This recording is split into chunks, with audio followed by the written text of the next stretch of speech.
그날도 이제 그 친구가 여자랑 데이트를 나간다고 하는 거예요. 누구냐 물어보니까 자신의 첫사랑이었던 거예요. 그럼 저희 호밀밭의 파수꾼을 본격적으로 한번 알아보죠. 주인공 홀든 콜필드가 퇴학을 당하고 집에 들어가기 전에 2박 3일의 일대기가 방황의 이야기 담겨져 있는데 굉장히 많은 일이 있었어요. 그 사이에. 맞아요. 콜필드가 잘 사는 집 아이입니다. 부잣집이에요. 또 부유하고. 또 부유해요. 잘 나가는 변호사, 아버지가 있고 어머니도 있고, 그리고 작가가 헐리우드 형이에요. 귀여운 여동생 피비도 있었고 선망의 대상인 집안이었던 거죠. 근데 본인도 학교가 나쁜 학교가 아니었어요. 펜실베니아에 있는 펜시 고등학교인데 퇴학을 당하게 됩니다. 다 낙제를 해버립니다. 큰일이 난 거예요. 그렇죠. 집에 다음 주 수요일에 가야 되는데 스트라드 레이터라는 룸메이트가 있었어요. 이 친구가 이제 소위 말하는 얼짱, 너무 옛날 잘생기고 운동도 잘하고 키도 크고 여자도 많이 만나고 그래서 여자들을 굉장히 많이 만나면서 그날도 이제 그 친구가 여자랑 데이트를 나간다고 하는 거예요. 그래서 콜필드가 누구냐 물어보니까 자신의 전 썸녀, 본인이 좀 어렸을 때 첫사랑 친하게 지냈던 첫사랑이었던 거예요. 그 어떤 자기의 순수한 사랑이 더럽혀지는 느낌? 얘랑 분명히 데이트를 하고 뭔가 있을 것 같은데 뭔가가 있을 텐데 라는 생각이 사로잡히면서 기분이 급격히 안 좋아집니다.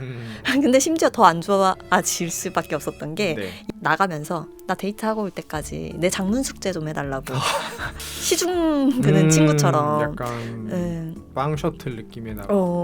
근데 반항은 하지만 또 오케이를 해요. 나 그래서 그 되게 써주죠. 그게 너무 웃겼어요. 차라리 싫다고 하면 되는데 맞아요. 알겠다고 또 해요. 진짜 찌질한 게 공간, 이런 방에 대한 묘사를 해달라고 했는데 여동생 피비의 야구 글러브를 묘사를 해요. 방이 아닌. 묘사를 해놓고 있는데 이제 스트라드 레이터가 데이트를 하고 돌아온 거예요. 내 장문 숙제 다 했냐? 저기 읽어봐라. 숙제를 엉터리로 해놓은 거죠. 그렇죠. 홀든 콜필드도 기분이 나쁘잖아요. 그렇죠. 주먹이 날아가 버려요.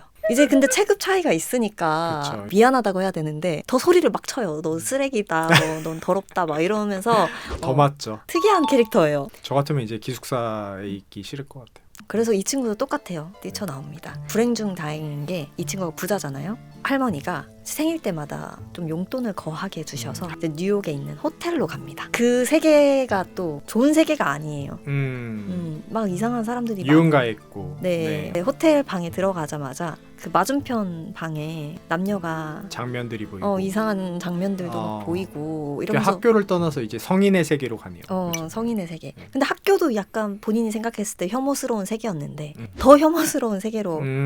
근데 할 건 다 하잖아요. 왜 가만히 안 있고 기분 안 좋은데 뭘 자꾸 하려고 하죠. 누구라도 만나야 될 것 같다 이러면서 바로 가요. 바에 가서 또 웃겼던 게 여자들이 3명이 있는데 그 테이블로 가서 누가 봐도 청소년인데 새치가 많기 때문에 나를 청소년으로 안 볼 것이다. 맞아요. 그런 생각하잖아요. 계속 그렇게 생각을 하지만 사람들은 다 청소년으로 본다는 게 또 재미있는 포인트였던 것 같아요. 또 여자들은 술값을 덤탱이 씌우고 사라지고 아무렇지 않다. 이 정도 내는 거 아무렇지도 않아. 맞아요. 10달러 정도는 뭐 아무렇지 않아 이런 얘기도 하고 또 기분이 더 안 좋아져요. 맞아요. 급격하게 안 좋아져. 그 다음 또 이제 더 과간인 일이 생깁니다. 호텔방으로 돌아오는데 엘리베이터 보이가 오늘 밤 외롭지 않냐? 어떤 본인이 준비한 게 있는데 $5를 주면 잠깐 동안 맛볼 수 있다. 그래서 그 창녀를 내 방에 좀 들여달라라고 해요. 그래서 그 여자가 오는데 사랑이 없는 관계는 못하겠다. 또 이렇게 생각을 해버리는 거예요. 그래서 그 여자가 왔는데도 나랑 대화 좀 해달라고. 그러니까 그 여자는 왜 이러냐 도대체. 이럴 거면 나 가겠다. 그냥 $5를 주고 보냅니다. 보내는데 잠시 후에 벨이 울려요. 엘리베이터 보이가 와서 $10인데 왜 $5만 주냐. 마찰이 싫으면 $10 주면 되잖아요. 돈이 없는 것도 아닌데 너가 $5라고 했다. 나는 $5 더 못 준다. 매를 벌었잖아요. 결국 지갑에서 $5를 빼가요. 그 엘리베이터 보이가. 얻어맞았으면 마음 아프고 외롭고 이랬을 텐데 콜필드는 또 그렇지 않죠. 갑자기 연기를 하기 시작해요. 본인이 총을 맞았다. 총을 맞은 사람이다 라고 하면서 기어가지고 총 맞은 것처럼 연기를 하고 연기하면서 욕심을 막 주인공처럼 좀 귀엽죠. 너무 귀여운 것 같아요.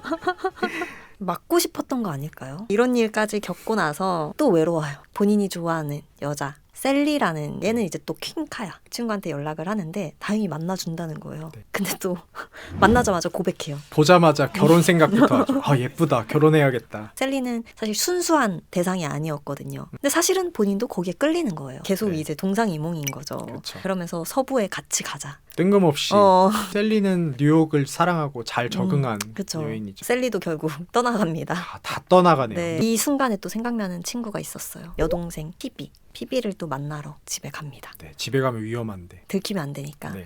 몰래 잠입해서 들어가는데 성공을 합니다. 피비는 네. 굉장히 아름답게 사랑스럽게 맞아요. 그렇게 그려놨거든요. 맞아. 아, 저자는 확실하게 이런 어린아이의 순수함을 순수. 동경하고 맞아. 있구나. 또 드러나는 대목인데 피비가 물어봐요. 도대체 오빠는 되고 싶은 게 뭐냐? 콜필드가 네. 시덥지 않은 대답을 해요. 그렇죠. 내가 뭐가 되고 싶은지 말해줄까? 호밀밭을 지나가는 사람을 붙잡는다면 이라는 노래 알지? 그 노래는 호밀밭을 걸어오는 누군가와 만난다면이야. 그건 그렇다 치고 늘 넓은 호밀밭에서 꼬마들이 재미있게 놀고 있는 모습을 상상하곤 했어. 어린애들만 수천 명이 있을 뿐 주위에 어른이라고는 나밖에 없는 거야. 그리고 난 아득한 절벽 옆에 서 있어. 내가 할 일은 아이들이 절벽으로 떨어질 것 같으면 재빨리 붙잡아 주는 거야. 내가 어딘가에서 나타나서는 꼬마가 떨어지지 않도록 붙잡아 주는 거지. 온종일 그 일만 하는 거야. 말하자면 호밀밭의 파수꾼이 되고 싶다고나 할까? 호밀밭의 파수꾼이 되고 싶다. 호밀밭이 저는 이렇게 막연하게 꿈꾸는 서부랑 똑같다고 그러네요. 생각해요. 그죠? 뭔지 모르면서 추구하는 그런. 집에 이제 엄마 아빠가 돌아와요. 그래서 급하게 장롱으로 숨는데 여기엔 더 이상 못 있잖아요. 그렇죠. 떠올린 사람이 안톨린이라는 네. 선생님이 있는데 네네. 본인이 존경하는 선생님 유일한 근데 네. 성인인데 좋아한다고 해서 조금 의아하긴 했거든요. 밤에 찾아가는 거죠. 네, 밤에 이 네. 집에서 이제 잘 곳이 없으니까 호텔은 더 이상 지겹고 선생님의 집으로 가는데 너무 이야기도 잘 들어주고 콜필드가 뭐 그 얘기를 귀담아 듣는 건 아니지만 감사하다는 생각으로 이제 자려고 하는데 잠옷을 안 주는 바람에 팬티 바람에 네. 잠이 듭니다. 살짝 깨보니까 자신의 머리를 쓰다듬고 있는 거예요. 선생님이 남자였거든요. 네. 그 눈빛이 음흉했나 봐요. 변태 같다고 했죠. 이게 사람이 감이라는 게 있잖아요. 변태다 이러면서 막 허겁지겁 옷을 입고 도망쳐 나오듯이 네. 나오거든요. 이해해주고 공감해준 게 자신을 어떻게 해보려는 의도로. 마지막 희망, 어른의 희망이었는데 그렇죠. 아 도저히 안 되겠다. 나 혼자서 서부로 떠나야겠다. 이제 마지막으로 떠나기 전에 내가 사랑하는 피비 마지막으로 보고 가야겠다라고 해서 피비를 보려고 하는데 피비가 짐을 싸들고 와요. 같이 떠나자 이렇게 해버리는 거죠. 귀엽다, 그죠? 네, 너무 사랑스러운데 신기하게도 같이 가지 않아요. 현실적 문제 때문인가? 아, 그렇죠. 피비를 설득시키기 위해서 안 가겠다. 미안하다. 서부로 안 가고 네. 동생을 데리고 회전목마를 태우고 자기는 이제 비 오는 벤치에 앉아서 네. 가만히 바라보는데 너무 행복해하죠. 이 소설에서 네. 처음으로.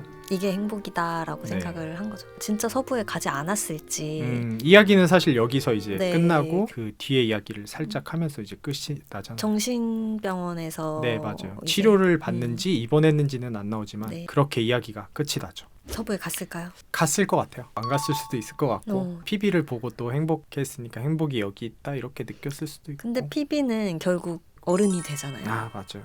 이렇게 줄거리 2박 3일 행적을 추적하면 사실 네. 별 얘기가 없어요. 위대한 철학이 있는 것도 아니고 어. 심각한 사건이 있는 것도 아니고 그러니까 시시콜콜한 그런 이야기인데 요런 매력이 또 있는 것 같아요. 네. 다음 챕터에서는 네. 저희 이 소설 네. 호밀밭의 파수꾼에 대한 네. 이야기를 심층적으로 한번 나눠보도록 하죠.